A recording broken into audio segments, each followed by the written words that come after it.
నమస్తే, welcome to Haripriya's media. ప్రపంచంలోని అత్యంత శక్తివంతమైన దేశం, అగ్రరాజ్యంగా పేరొందిన అమెరికాలో త్వరలో అధ్యక్ష ఎన్నికలు జరగనున్నాయి.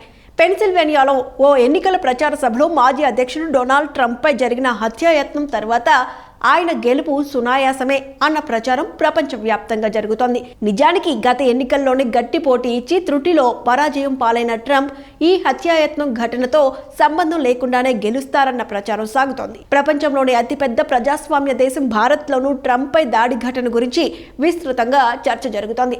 ఐటీ ఎగుమతుల నుంచి టెక్నాలజీ రంగ నిపుణుల వలసల వరకు ఆ దేశంపై ఆధారపడుతున్న భారతదేశానికి ట్రంప్ ఆగమనం లాభమా నష్టమా అన్నదే ఇప్పుడు భారతీయులందరి ముందు ఉన్న ప్రశ్న. ఇదే సమయంలో ఆయన తన పార్టీ నుంచి ఉపాధ్యక్ష రేసులో తెలుగింటి అల్లుడు వాన్స్ ను బరిలోకి దింపడం మరింత ఆసక్తికరంగా మారింది. డొనాల్డ్ ట్రంప్, నరేంద్ర మోదీ మధ్య మంచి స్నేహబంధం ఉండడం, గత ఎన్నికల సమయంలో ట్రంప్ కోసం మోదీ ప్రచారం కూడా చేయడంతో దేశంలోని మోదీ అభిమానులు ట్రంప్ అనుకూల వైఖరిని వ్యక్తం చేస్తున్నారు. కానీ ట్రంప్ గతంలో అనుసరించిన విధానాలు, ఇప్పుడు ప్రకటిస్తున్న విధానాలు ఏవి కూడా భారతదేశానికి అంత అనుకూలం కాదని స్పష్టమవుతోంది. ట్రంప్ మళ్లీ అమెరికా అధ్యక్షుడు కావచ్చన్న అంచనాలతో భారత్ తమ విదేశీ దౌత్య వ్యూహాలపై దృష్టి సారించింది. సంపన్న పేద దేశాలు, వర్తమాన దేశాలన్నీ ఇప్పుడు ఇదే అంశంపై దృష్టి సారించాయి. కొన్ని దేశాల అధిపతులు ఇప్పటికే ట్రంప్ టీంతో తెరచాటు సంప్రదింపులు కూడా మొదలు పెట్టేశారన్న టాక్ వినిపిస్తోంది. ముందుగా ఆర్థిక వాణిజ్య విధానాలను ఓసారి పరిశీలిస్తే ట్రంప్ సిగ్నేచర్ పాలసీల్లో ఒకటి అమెరికా దిగుమతి చేసుకునే అన్నింటిపై 10% సుంకం విధించడం. తద్వారా ఆయన అమెరికా దిగుమతులను కట్టడి చేసి దిగుమతుల ద్వారా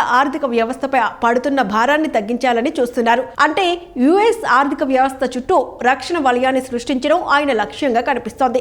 అయితే అమెరికాకు $120 బిలియన్ విలువైన వస్తు సేవలను ఎగుమతి చేస్తున్న భారతదేశానికి ఇది ఆందోళన కలిగించే అంశంగా చెప్పొచ్చు.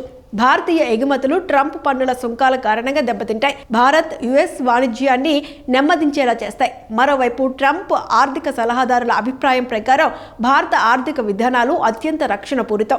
ఒకవేళ ట్రంప్ అగ్రరాజ్యాధినేతగా తిరిగొస్తే ఆ విధానాలను యుఎస్ కోసం సడలించాలని ఒత్తిడి చేసే అవకాశం ఉంటుంది. ట్రంప్ ఆర్థిక విధానాలు గతంలోనే భారతదేశానికి ఇబ్బందులు సృష్టించాయి.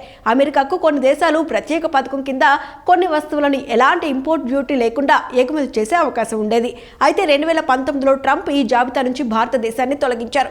భారతదేశం తన వ్యవసాయ, పాడి పరిశ్రమ విభాగాల్లో విదేశీ ప్రత్యక్ష పెట్టుబడులను నియంత్రించడం ట్రంప్కు నచ్చలేదు. అందుకే ఆయన ఇలా చేశారని ఆర్థిక రంగ నిపుణులు విశ్లేషించారు.